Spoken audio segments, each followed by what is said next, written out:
कि जिसका बच्चा शांत नहीं रहे कृपया वे बाहर या पीछे बैठने ले जाकर, आगे कोई हल्ला ना करे। और ये रास्ते में जो बच्चे लोग टहल रहे हैं आप लोग भी बैठ जाओ, कोई इधर उधर रास्ते में ना घूमे। अंतिम सत्र का यह कार्यक्रम है। जैसा कि हम लोग प्रातःकाल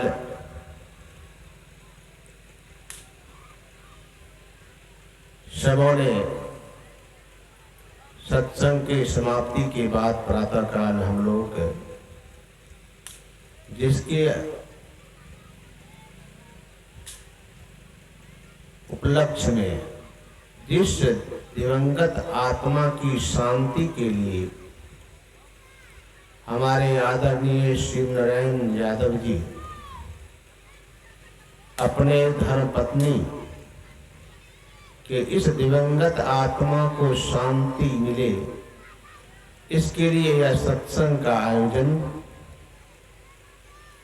वे करवाए और बड़ा ही सुंदर ढंग से सुचारू रूप से और निर्विघ्न अब संपन्नता की ओर है। जो प्रातःकाल हम लोग सब कोई उसकी आत्मा को शांति मिले, इसके लिए गुरुदेव से परमात्मा से प्रार्थना भी किया गया। सामूहिक ध्यान करके उसके नाम से फिर पुष्पांजलि का भी प्रातःकाल कार्यक्रम हुआ। अब अभी का जो सत्र है वह विसर्जन का सत्र है, समापन की वेला है। हम लोग सुन रहे थे भगवान राम वाल्मीकि मुनि के आश्रम में गए हैं और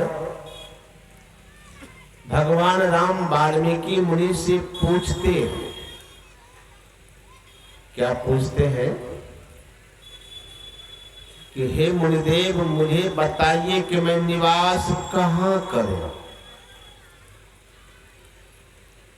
अब भगवान राम पूछ रहे हैं वे वाल्मीकि मुनि के बारे में, जिसके बारे में कहा जाता है कि वे वाल्मीकि मुनि उल्टा नाम जपत जग जाना, वाल्मीकि भय ब्रह्म समान।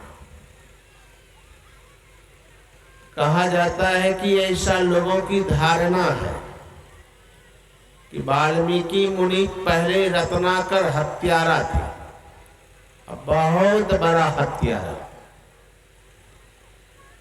और कहा जाता कि जब ये नारद बाबा की शरण में गए, उनसे दीक्षा लिए। नारद बाबा देखिए, कभी कभी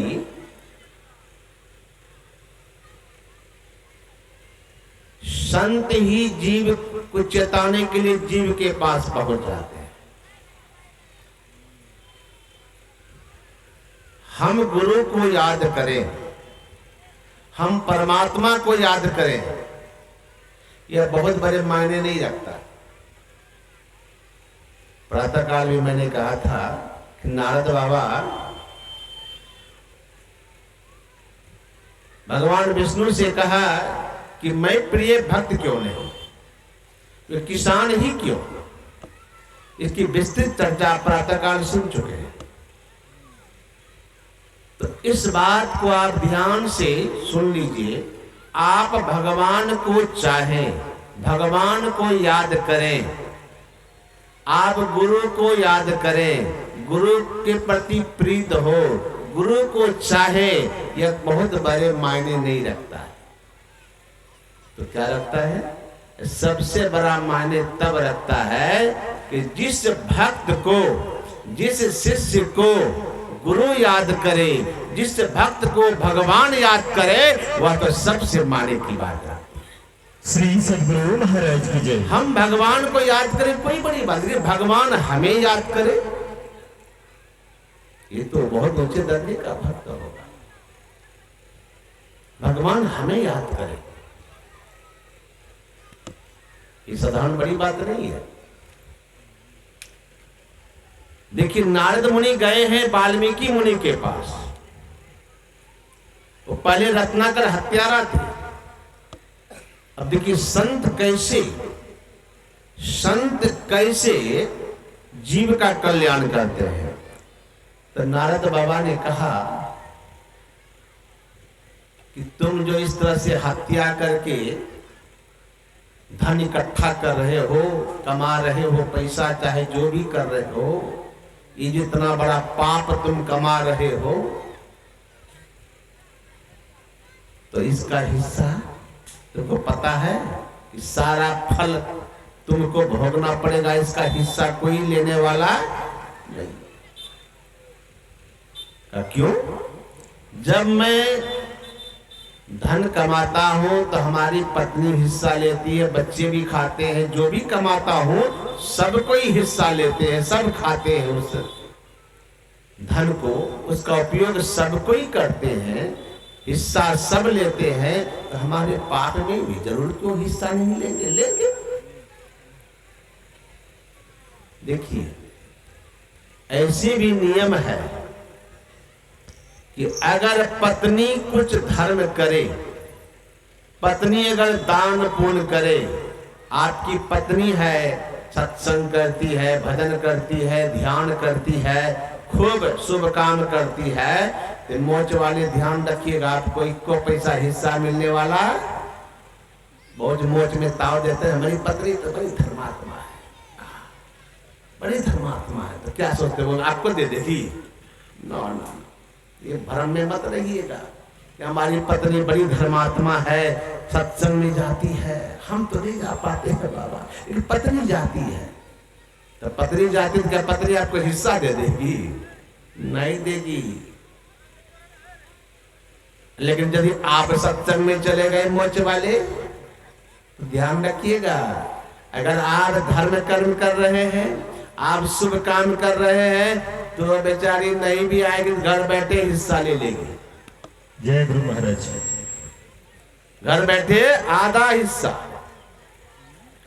कहे बाबा जब धर्म में हिस्सा तो पापों में ना हिस्सा।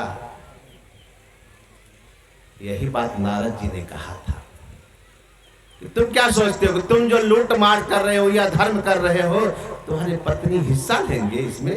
का क्यों नहीं लेंगे? हिस्सा नहीं लेगी।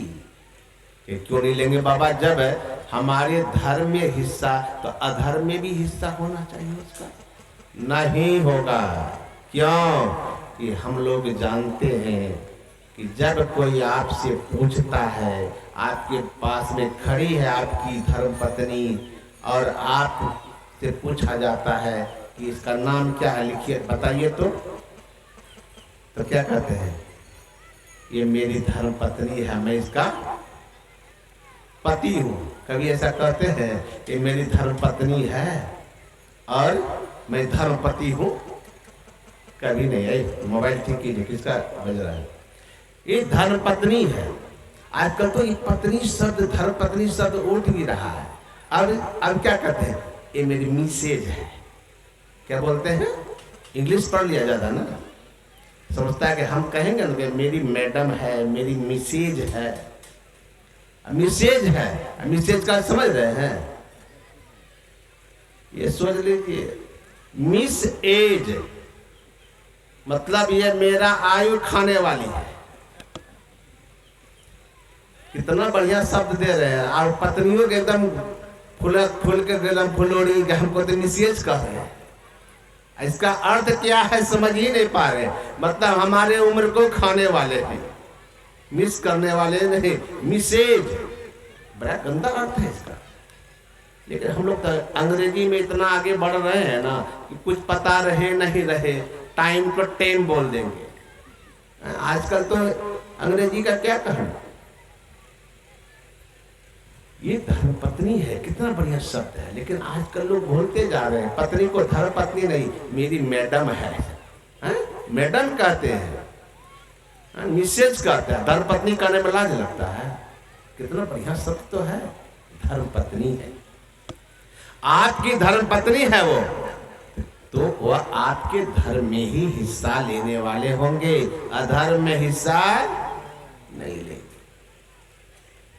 नारद बाबा ने कहा, ओ बाबा जी, तुमको हम सब समझते हैं, तुम क्या करने वाले हो हम सब समझते हैं। क्या कारण तुम हमको बेवकूफ बना रहे हो, यही सब बात करके उलझा दोगे ताकि तुम हमारे नजर से भाग जाओ।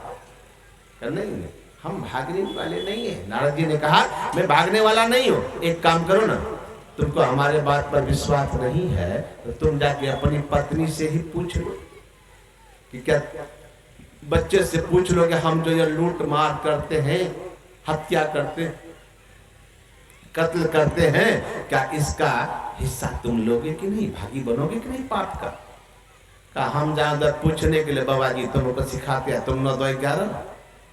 नारद जी ने कहा, तुमको विश्वास नहीं होता। विश्वास क्या होगा, आजकल बाबा जी सबका ठिकाना क्या है। कहीं इधर टटका दिया, इधर बाबा जी चला गए।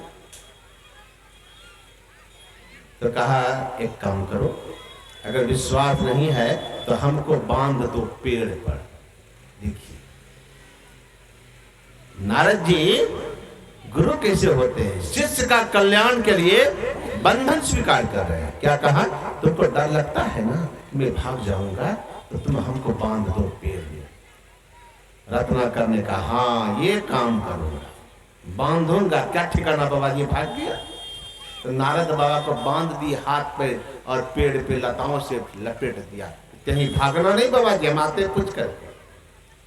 जब वही रत्नाकर गए, घर जाके पत्नी से पूछा, हम जो इस तरह से लूट मार हत्या करते हैं, इस पाप से जो धन कमा के लाते हैं तुम लोग भी खाते हो, कि पाप में भी तो हिस्सा लोगे। पत्नी कहती, हम क्यों हिस्सा लें, हमको शादी करके लाए, आप कैसे खिलाएंगे आप जाने। आप पाप कर रहे तो आप ना भोगेंगे, हम आपका पाप का हिस्सा क्यों बने। बेटा ने कहा, बेटा तू लेगा कि नहीं, तुमको तो मेरा बड़ा जतन से पाला है। कहा आप हमको जन्म दिए हैं, आप हमका हमारा पढ़ाई लिखाई खाना पीना पेट कैसे भरेगा, ये जिम्मेदारी आपकी है, हम आपके पाप में हिस्सा लेने वाले। बेटा पत्नी सब इनकार कर दिया। रत्नाकर रोने लगे। आज मैं समझा, जिस पत्नी बच्चे के लिए इतना लूट मार किया, आज सब मेरा मुंह मोड़ लिया। सब कह रहे कि मैं आपके पाप में हिस्सा लेने वाला नहीं। वही रत्नाकर की आंखें खुल गई, रोते हुए आए और नारद बाबा के चरणों में गिर गए। बाबा आपकी बातों पर विश्वास नहीं किया और आपको लताओं पर बांध दिया। नारद बाबा के चरण में गिर गए। कहा, बाबा आपके जैसा गुरु कहाँ मिलेगा, हमें गुरु मंत्र दीजिए और मेरा कल्याण कीजिए।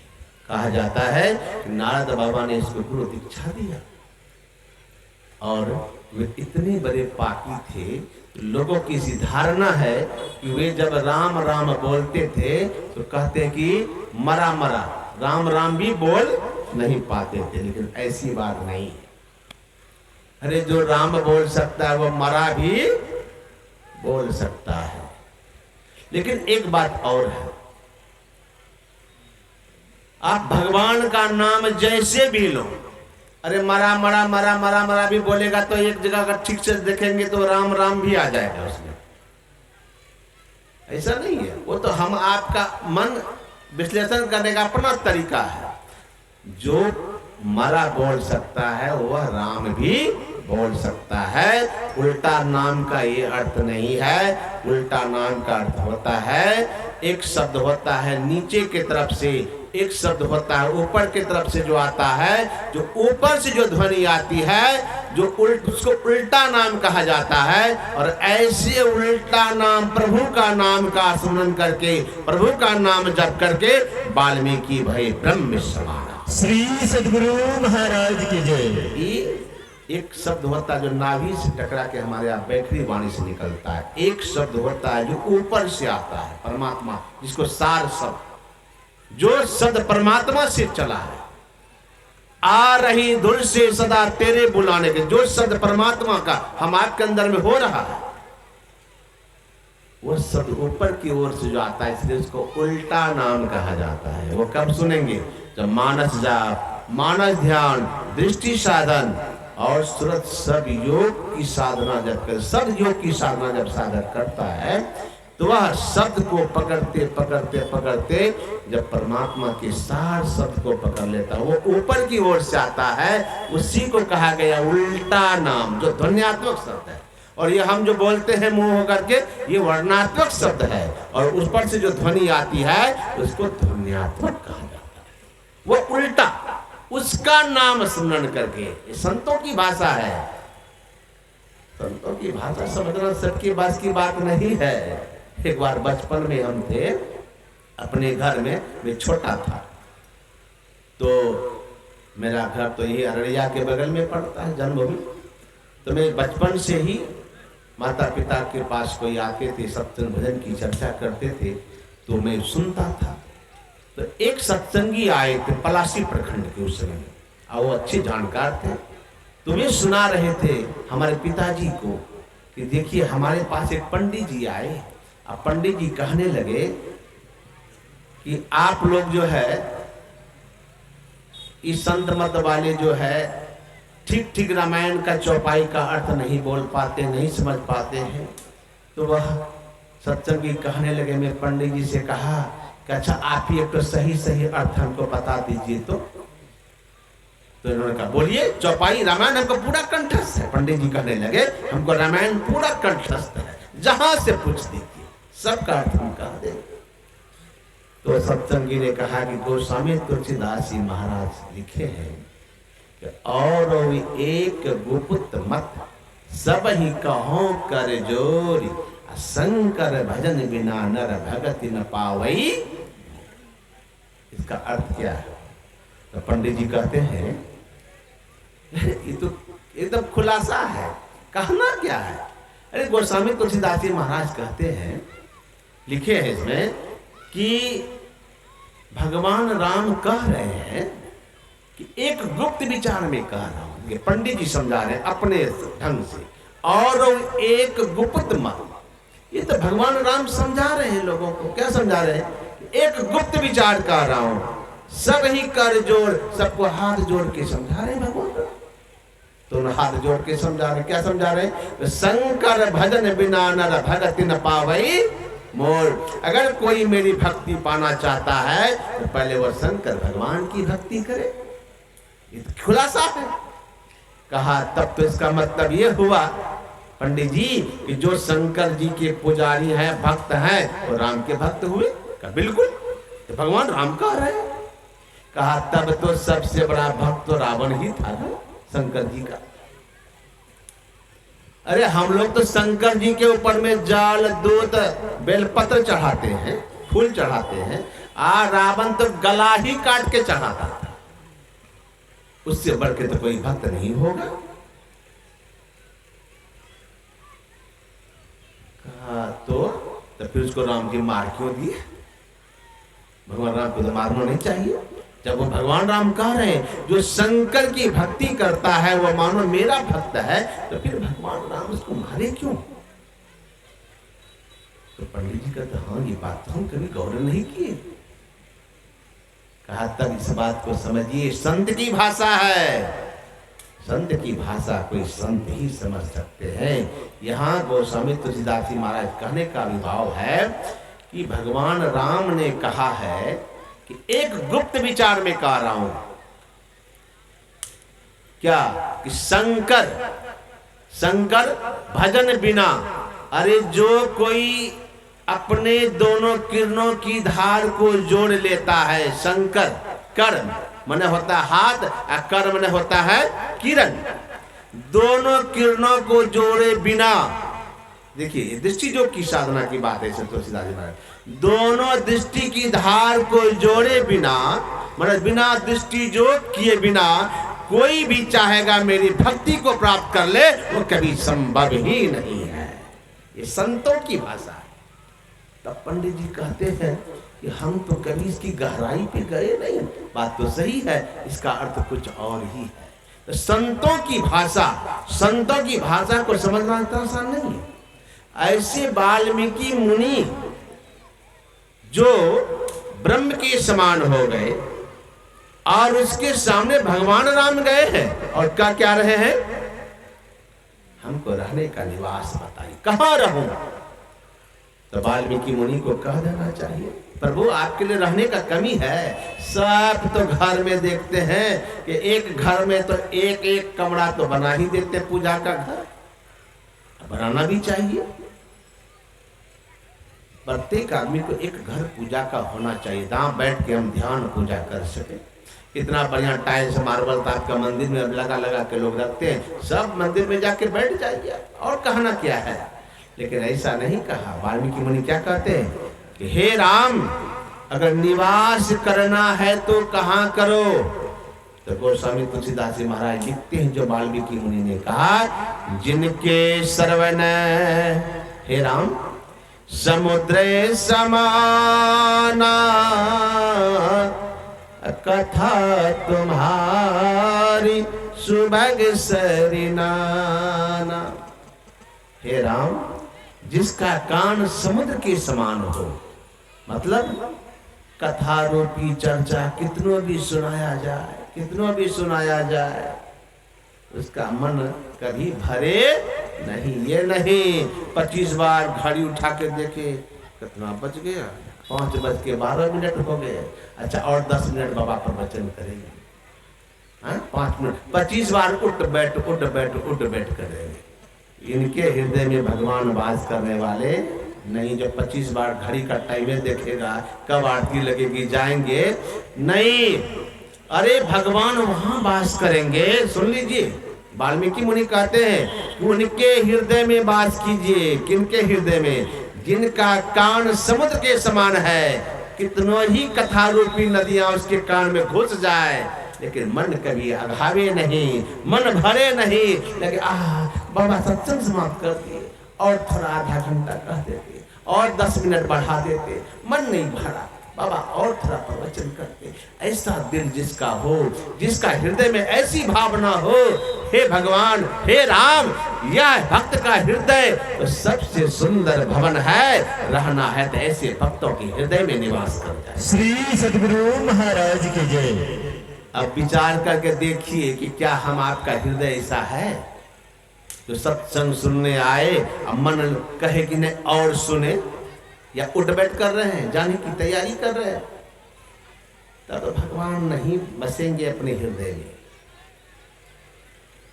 कान होना चाहिए, प्रभु की कथा रूपी चर्चा सुनते सुनते मन अघावे नहीं, और भी सुने, और भी सुने। ऐसा हृदय जिस भक्त का होना चाहिए। ये कैसे होगा? देखिए, ये हम आप जो है सत्संग में जाते हैं, कथा सुनने जाते हैं, तो मन अघा जाता है। क्यों अघा जाता है? इसलिए कि हम आपको सुनने में रुचि नहीं होती। सत्संग सुनने में रुचि नहीं होगी तो मन तो ऐसे होगा। तो रुचि क्यों नहीं होती है? आखिर हम क्यों ऐसा होता है कि हम सत्संग सुनते सुनते सुनते लगता है कि अब कितना सुनेंगे, ऐसा क्यों इतना सुनेंगे? सुनने की रुचि नहीं होती है। इसलिए कि हमारे तुलसीदास जी महाराज ने कहा कि तुलसी पुरविला पाप से हरि चर्चा ना सुहाय, जैसे ज्वर के जोर से भोजन की रुचि। जिस व्यक्ति के अंदर में पूर्व का पाप होता है अंदर में, वह व्यक्ति को सत्संग सुनने में मन नहीं लगता। परमात्मा को अपने हृदय में बसाना है, परमात्मा का अपने अंदर में बसाना है, तो सबसे पहला काम जीवन में सुन लीजिए, यही करना है। क्या? कि संतों के विचार को, प्रभु की कथा को, प्रभु की चर्चा को सुनना होगा। इसलिए भगवान राम ने भी कहा, हे सबरी, कथा को सुनने के पहले, संतों के शरण में जाने से पहले सावधान होना बहुत जरूरी है। सावधान किसको कहते हैं? अरे सावधान कहते हैं जो मन को स्थिर करके, जिसका तन भी ना हिले, जिसका तन हिलेगा दृष्टि हिलेगी, मन भी हिलेगा। मन हिलेगा तो सत्संग का रंग नहीं चढ़ेगा महाराज। ये सत्संग का रंग तन पर नहीं, मन पर चढ़ता है। इसीलिए ध्यान से सुनना चाहिए। ऐसे परमात्मा की चर्चा आज से नहीं, मुद्दत से होती चली आ रही। आज से नहीं, इसकी खोज हमारे पूज्य बाबा महर्षि शाही स्वामी महाराज कहते थे कि इसकी खोज आज से नहीं, मुद्दत से चली होती आ रही है। ये हैं, थे, हैं और रहेंगे। ये कभी विनाश को नहीं प्राप्त होता। सत्य परमात्मा का कभी विनाश नहीं होता। ये कभी जन्म नहीं लेते, कभी मरते नहीं। और हमारे गोस्वामी जी ने कहा कि परमात्मा है कैसे? निर्मल निराकार निर्मोहा नित्य निरंजन सुख संदोहा प्रकृति पार प्रभु सब उर्वासी। ये परमात्मा कैसे है? इस सब घट में गोविंद है, काल खाली घटना सब घट में गोविंद है, खाली घटना कोई बलिहारी वा घट की जा घट प्रगट हो। उस घट की महिमा है जिस घट के प्रकट हो जाए, जिस घट में दर्शन हो जाए। वो कौन सा घट है? वो यही मानव का शरीर है, जहां हम प्रभु को दर्शन कर सकते हैं। प्रभु का हम दर्शन, जिस घट में जाके हम प्रभु का दर्शन कर सकते हैं। लेकिन वो कब प्रकट होता है? प्रबल प्रेम ते पाले परकर, प्रभु को नियम बदलते देखा। वे प्रभु भक्तों के लिए अपना नियम तक को बदल देते हैं। देखिए कैसे बदलते हैं? भक्तों की भाव होना चाहिए। भगवान दर्शन देते हैं लेकिन भाव होना चाहिए। आप लोग जानते हैं नामदेव जी महाराज के बारे में। नामदेव जी महाराज इसी तरह बैठ के पूजा अर्चना ध्यान कर रहे थे। अब नामदेव जी के सामने एक लंबा चौड़ा प्रेत, भूत जिसको बोलते हैं, एकदम लंबा चौड़ा भूत आके खड़ा हो गया। अब सामने भूत खड़ा हो, अब वो भी कैसा? धरती ले पैर आकाश ले माथ, समझ रहे हैं? धरती ले पैर आकाश ले माथ, माथ सिर जो था उसका आकाश की ओर दिखता ही नहीं था कहां तक है। इतना लंबा भूत आकर के, लंबा चौड़ा भूत नामदेव जी के सामने आके खड़ा हो गया। अब नामदेव के सामने खड़ा हो गया, नामदेव जी क्या देख रहे हैं? देखिए इसी को सम्यक दृष्टि कहते हैं। भगवान को देखा ये सम्यक दृष्टि है। क्या है? उसमें भी भगवान देख रहे हैं और कहते क्या है? प्रेत से करें भले पधारो लंबकनाथ, भले पधारो लंबकनाथ। कहते हैं प्रभु आए हो लंबे चौड़े शरीर में। देखिए यहां भूत के अंदर में नामदेव जी क्या देखते हैं कि हमारे प्रभु हैं लंबकनाथ। परमात्मा सोचते हैं तो भूत में भी हमको देखता है। और तो सामने था प्रेत खड़ा, और इनकी भावना क्या है कि भूत नहीं दिख रहा, उसको दिख रहा है भगवान लंबे चौड़े रूप में प्रभु हमारे दर्शन दे रहे हैं। और भगवान उसी भूत के अंदर से प्रकट हो गए और भूत का भी उद्धार हो गया। श्री सद्गुरु महाराज की जय। नामदेव जी रोटी खा रहे थे, घी का कटोरी बगल में रखा हुआ था। कैसी भावना है? और नामदेव जी रोटी खा रहे हैं, उधर से कुत्ता आया, थाली से रोटी लेके भाग गया। अब देखिए कैसे भक्त की दृष्टि। नामदेव जी खा रहे हैं रोटी, बगल में घी का कटोरी रखा था, तो कुत्ता आया और नामदेव के थाली से रोटी उठा के लेके भाग गया। और नामदेव जी देखते रहे, ये आया और सूखी रोटी लेके चला गया। अब घी का कटोरा लेकर नामदेव जी कुत्ता के पीछे पीछे था, प्रभु क्यों सूखी रोटी खा रहे हो, थोड़ा घी तो लगाने दो। अब कुत्ता के पीछे पीछे जा रहे हैं और कुत्ता के पकड़ करके क्या क्या मुंह से रोटी निकाला और घी लगा करके कुत्ता को भी खिला रहे हैं, अपने खिला रहे हैं। क्यों? उसको कुत्ता नहीं दिख रहा है, उसको तो ब्रह्म ही दिख रहा है। श्री सद्गुरु महाराज की जय। कहा तुम स्वान के रूप में आए हो प्रभु। यह दृष्टि देखिए कैसे भक्त की दृष्टि होती है। कुत्ते में भी भगवान दिख रहा है। और नामदेव जी महाराज कटोरा का घी लेके पीछे पीछे दर, प्रभु सूखी रोटी तो हमको भी अच्छा नहीं लगता, तुमको कहां से लगे, तो घी तो लगाने दो। घी लगा के कुत्ता को भी खिला रहे हैं और अपने भी। देखिए ऐसा होगा? साधारण नहीं है, इस बात साधारण बात नहीं। तो यह मनुष्य का शरीर में उस घट, ये शरीर रूपी घट में रह करके प्रभु का दर्शन होगा। इसलिए इस घट की महिमा है, इस शरीर की महिमा है। इसका बलिहारी व घट की जा घट प्रगट हो। जिस शरीर से परमात्मा का दर्शन हम कर ले, वह शरीर की तो बलिहारी है।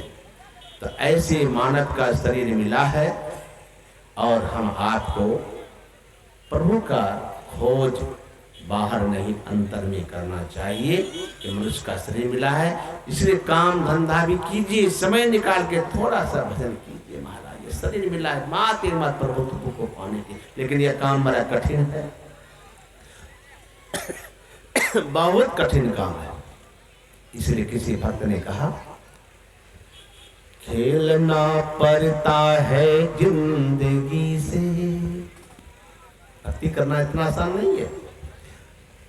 महात्मा गांधी ने कहा कि भक्ति की धार पर चलना मानो तलवार की धार पर चलना। ये भक्ति की राह जो है वो तलवार की धार है।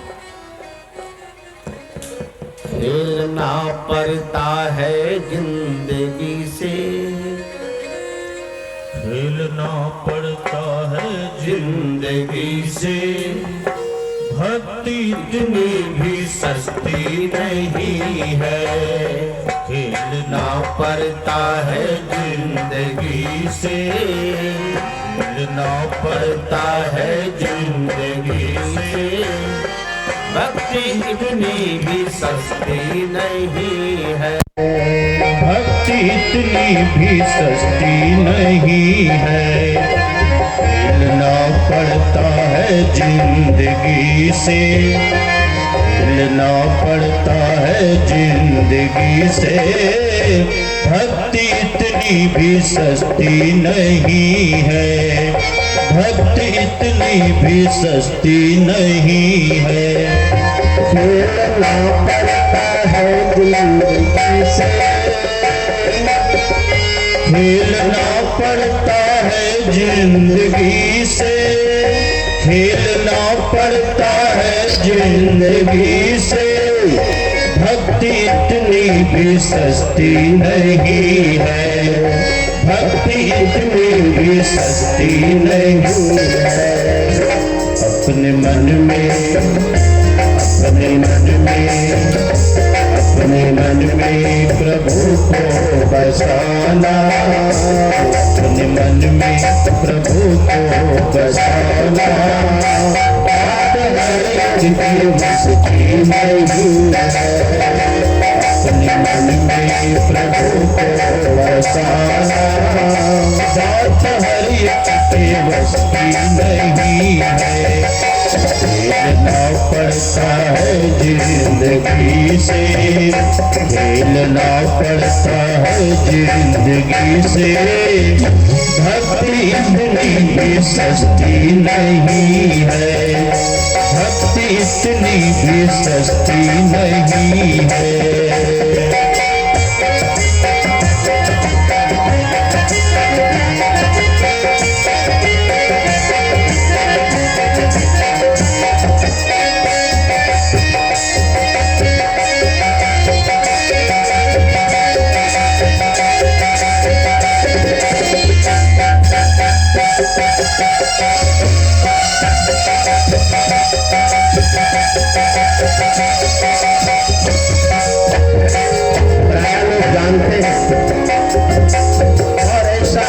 समझते भी हैं, अपने मन में धारणा भी है। बाबा क्या करें, माया बड़ा जबरदस्त है।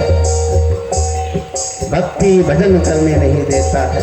व्याप रहे वो संसार में माया कटक प्रचंड। सेनापति कामादि भट्ट दंभ कपट पाखंड। माया की सेना बहुत है। क्या करें हम लोग तो माया के बस में। संत ने क्या कहा सुन लीजिए। संत कहते हैं नागिन है माया।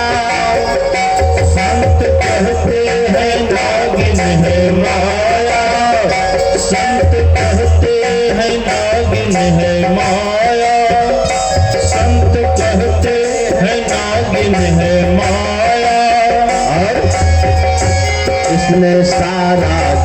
डस के खाया, इसने सारा जगत डस के खाया, इसने सारा जगत डस के खाया। संत कहते हैं नागिन है माया, संत कहते हैं नागिन है माया, इसने सारा जगत डस के खाया, इसने सारा जगत डस के खाया। आपको बड़ा सुनकर डर लगता होगा, बाबा इस सब को खा लेते तो कैसे बचेंगे? उपाय बताइए। उपाय है, इस माया से कैसे बचेंगे? किसको ये नागिन सर्प किसको डसती नहीं? ये माया रूपी नागिन किसको डसती नहीं है? भक्त ने कहा, सुन लीजिए अंतिम पद, किसको ये नागिन नहीं डसती है माया रूपी? तो ध्यान से सुनिए। राम का नाम है जिसके मन में, राम का नाम है जिसके मन में, राम का नाम है जिसके मन में, गुरु का नाम है जिसके मन में, गुरु का नाम है जिसके मन में, हरि का नाम है जिसके मन में, हरि का नाम है जिसके मन में, उसको नागिन ये डसती नहीं है, उसको नागिन ये डसती नहीं है। प्रभु का नाम है जिसके मन में, राम का नाम है जिसके मन में, हरि का नाम है जिसके मन में, उसको नागिन ये डसती नहीं है। मिलना पड़ता है जिंदगी से, मिलना पड़ता है जिंदगी से, भक्ति इतनी भी सस्ती नहीं है।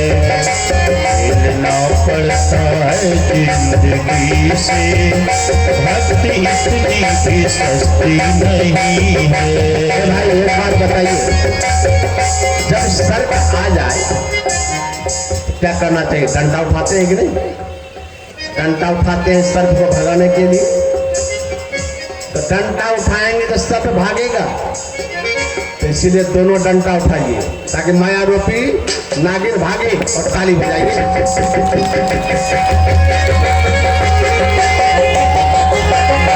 बिल्कुल भाव से।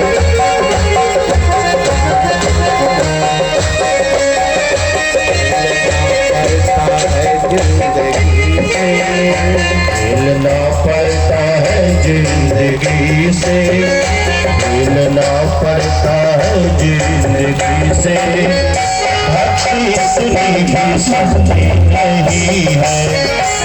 मिलना पड़ता है जिंदगी से, भक्ति इतनी भी सस्ती नहीं है।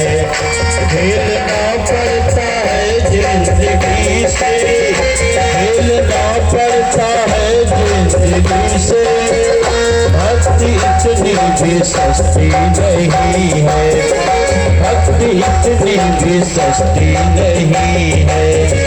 अपने मन में, अपने मन में, अपने मन में प्रभु को बसाना, अपने मन में हरि को बसाना, अपने मन में गुरु को बसाना। बात हरि की बस्ती नहीं है, बात हरि की बस्ती नहीं है। मिलना पड़ता है जिंदगी से, मिलना पड़ता है जिंदगी से, भक्ति इतनी भी सस्ती नहीं है, भक्ति इतनी भी सस्ती नहीं है, भक्ति इतनी भी सस्ती नहीं है, भक्ति इतनी भी सस्ती नहीं है। अब ये सुन करके हिम्मत में हार दीजिएगा कि भाई यार सस्ती नहीं है, बड़ा महंगी है, तो हम लोगों से होने